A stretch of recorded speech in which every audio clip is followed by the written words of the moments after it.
Saka din ba sa nangangarap sa motorcycle na ito, yung super sports bike na talaga namang pinagmamalaki ng Yamaha. Walang iba guys kundi si Yamaha R1 and R1M. Ito nga guys yung dalawang modelo ng super sports bike ni Yamaha na talaga namang pong napakaangas. Yung tipong sa kanya talaga binigay ni Yamaha lahat. Meron siyang physical appearance na napaka-unique, napaka-aggressive looking, malakas na power output, merong aerodynamics design and mga technology na hindi biro, mga features na talaga namang pong busog na busog ang motorsiklo na ito. Pero paano kaya guys kung sa kabilang banda ang ating pinapangarap na super sports bike na alam naman natin na hindi din naman talaga biro ang presyo, meron pong hindi magandang nangyari. Ang motorsiklo nga na pag-uusapan natin sa ngayon is meron nga pong balita na talaga naman pong ikalulungkot ng iba nating mga kababayan na nangangarap po sa motorsiklo na ito. Kaya dito sa episode natin sa ngayon guys is ibabalita ko nga po kung ano nga ba ang update patungkol nga po sa super sports bike ni Yamaha na ito. Ano-ano nga ba ang dapat nating malaman na information sa kanya at kung meron bang good news na mangyayari. At ating aalamin kung bakit nga ba siya ang bukod tanging kakaiba ang sound sa hanay ng mga inline 4 engine at ipapaliwanag ko din po dito kung ano po ang pinagkaiba ng cross-plane engine and flat-plane engine. Kaya samahan nyo ako guys na pag-usapan ang motorcycle na ito. Pero bago yan, baka pwede naman na pa-subscribe ng aking YouTube channel. I-click mo na din ang notification bell para maging updated kayo sa mga susunod na i-upload ko. Guys, baka pwede naman na pa-like and follow ng aking Facebook page. Nasa description po ang link. Kaya make sure guys na tapusin nyo ang video na ito para malaman nyo ang information may kinalaman sa motorcycle na ito.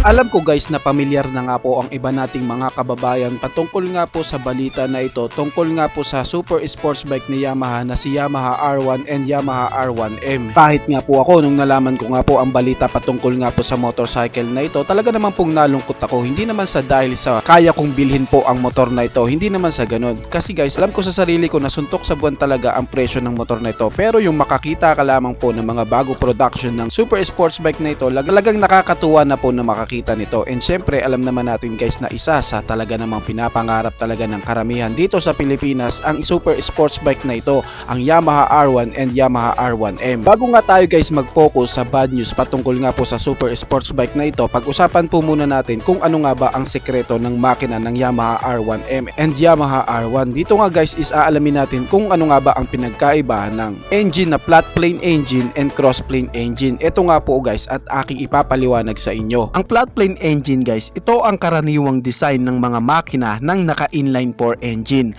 Mapa 250cc na naka-inline 4, 600cc na naka-inline 4, at kahit mga 1000cc, syempre kunin na lang nating halimbawa si Kawasaki ZX-10R para sa flat plane engine. Si Kawasaki ZX-10R kasi guys is merong 4 na cylinder head, kaya meron siyang 4 na piston. Ngayon, bakit naman ganun kaganda ang tunog ng Kawasaki ZX-10R? Dahil guys, ang kanyang makina is naka-flat plane. Ang configuration ng kanyang crankshaft dahilan para magtunog mamaws ang sound ng makina kasi nga siya ay naka-flat plane. Flat plane, ano ba yun? Well, sa makina kasi ni ZX-10R, 4 po ang piston, then yung 1 and 4 is nasa TDC o top dead center. Samantalang si 2 and 3 naman is nasa BDC o bottom dead center. 720 degree ang isang cycle ng isang 4-stroke na engine. 180 degree para sa suck, squeeze, ignite, and exhaust. Same silang lahat na 180 degree kaya total of 720 degree. Diba si 1 and 4 ang nasa taas, tapos si 2 and 3 naman ang nasa baba. Ang dalawang pares nga po nito is 180 degree apart from each other. Ibig sabihin magkasabay na angat yung 1 and 4 tapos baba si 2 and 3. Kapag tataas naman si 2 and 3, si 1 and 4 naman ang bababa. Rotation lang. Syempre isa sa mahalaga dito is yung kanyang crankshaft na pinagkakabitan ng mga piston niya. Sa bawat ikot nga ng kanyang crankshaft pin, nagtutugma at natutok nga ito sa same opposite position, at dahil nga 180 degree ang distansya nila, ito nga ang nangyayari sa loob ng makina, dahilan para makabuo ng straight na hulma, kaya siya tinawag na flat plane engine. Bakit naman halimaw ang sound ng bike na ito? Sa flat plane engine kasi guys, meron siyang even firing interval. Ibig sabihin kasi balance po ang bawat galaw ng kanyang mga piston, kasi bawat 180 degree meron siyang piston na nag-i-ignite. Sa isang engine is merong 4 stroke, shock, squeeze, ignite, exhaust. Ngayon, bawat piston ng makina ng ZX-10R is ginagampanan ang bawat papel niyan. Di sila sabay-sabay nagsasak or mag-squeeze. Millisecond lang po ang bawat pag-ignite nila. At dahil flat plane engine ito, ganito ang kanyang firing order. Unang mag-ignite si piston number 1, then susundan ni piston 3, then susundan ni piston 4, at huli nga po si piston 2.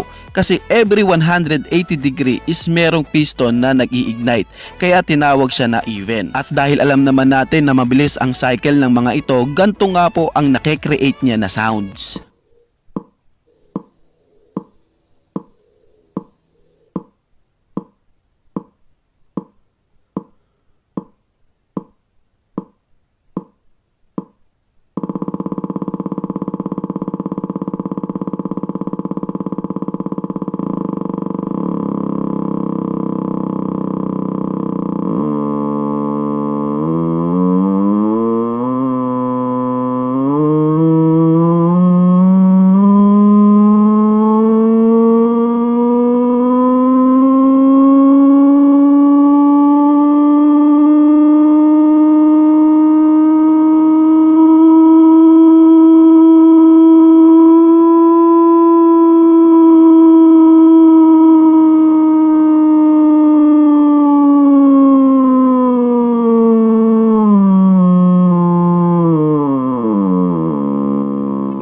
Bakit ba si Yamaha R1 o R1M lang ang bukod tanging naiiba na sound sa lahat ng naka-inline 4 engine?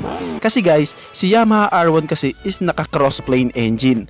Ano naman ang pinagkaiba ng cross plane engine sa mga naka-flat plane engine? Same sa ibang makina ng mga big bike, meron din siyang 4 na piston, and same din po sa mga naka-inline 4 na tabi-tabi ang mga piston niya. Hindi katulad sa mga Ducati o Aprilia super sports bike na naka B-type engine. Di ba si flat plane engine is merong 180 degree apart each other? Pagdating kay cross plane engine, ito nga guys is merong 90 degree apart each other sa bawat crank pin nito. Paano nangyari yon? Kasi iba ang arrangement ng mga piston ni cross plane engine, kasi nakatutok nga po sa 4 na direksyon ang mga crank pin nito. Isa sa taas, isa sa kaliwa, isa sa kanan, at isa din sa baba. Kaya dahil dito, nagkaroon na lang siya ng 90 degree ang distansya niya sa bawat isa. Kaya pansin sa mga piston niya, si piston number 1 ang nasa TDC o top dead center, habang si 2 and 3 naman ang nasa mid stroke, tapos si number 4 naman ang nasa BDC o bottom dead center. At dahil nga po sa cross po ang postura ng kanyang mga crank pin, kaya ito tinawag na cross plane engine. Ngayon, bakit iba ang tunog ni Yamaha R1 compare sa ibang naka-inline 4 engine? Si cross plane engine kasi guys is an even firing interval. Kaya po si flat plane is even dahil sa balance po ang mga galaw ng mga piston nito. Kasi every 180 degree may piston na nag-i-ignite. Ngayon, pagdating kay cross plane engine, diyan sila nagkaroon ng malaking pagbabago. Kasi uneven ang kanyang firing interval. Kasi iba't ibang degree nga po nag-i-ignite ang kanyang mga piston. Unang mag mag-iignite si piston number 1. Tapos susundan ito ni piston number 3. Tapos susundan naman ni piston number 2. Sabay konting distansya na lang, mag-i-ignite naman si piston number 4. Kumpara kay flat plane engine na every 180 degree is may nag-i-ignite. Iba nga po kay cross plane engine kasi gulo-gulo ang kanyang paggalaw ng mga piston. Kaya nga, naging firing interval niya is 180 degree, 90 degree, 180 degree, and 270 degree. Kaya sa kanyang firing order, mapapansin na may isang piston na nagdi-delay sa pag-ignite dahilan kaya siya lang ang bukod tanging kakaibang tunog dahil sa crossplane engine na nga siya. Ito din ang reason bakit ganto ang tunog ng Yamaha R1 kasi gulo-gulo ang combustion kaya siya uneven at dahil alam naman natin na sobrang bilis ng revolution ng makina nito, ganto nga po ang nagagawa niyang sounds.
Dahil sa nalaman na nga natin guys ang sekreto ng engine ng Yamaha R1 and Yamaha R1M kung bakit nga ba naiiba ang tunog niya kumpara sa mga ibang engine ng inline 4 engine ng mga makina. Ngayon nga guys is eto na nga po, no, babanggitin ko na nga po sa inyo yung isa sa talaga naman pong nakakalungkot na balita patungkol nga po sa super sports bike na ito. Dahil simula nga po sa taong 2025 guys is matitigil na nga po ang production ng super sports bike na ito ng Yamaha R1 and R1M. Sa kadahilan ng hindi nga po makapasa ang Yamaha R1 and Yamaha R1M sa Euro 5 compliant. Kaya isa nga talaga guys sa malungkot na balita ito para sa ating mga motorcycle enthusiasts na lalo sa mga nangangarap sa motorcycle na ito na nag-aabang din nga kahit nga po hindi natin siya mabili, makita man lamang natin na meron siyang mga bagong production, mga bago at maangas na disenyo kada bagong version. Pero nakakalungkot bang banggitin sa inyo na ititigil nga po ang production na ito dahil sa hindi nga daw po ito makapasa. And alam naman natin guys na Yamaha is hindi papayag na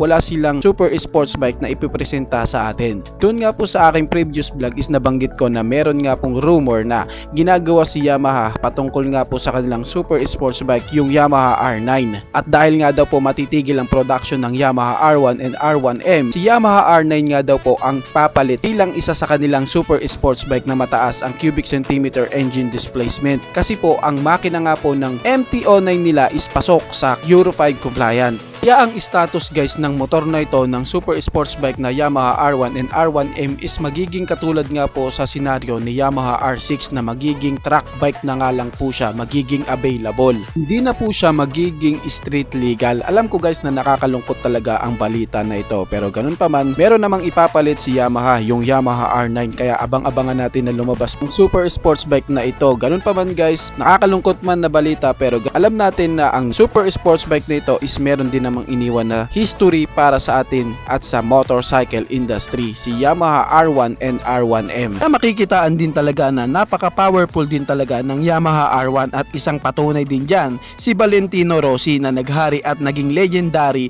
sa MotoGP na gamit-gamit ang motor na Yamaha R1M.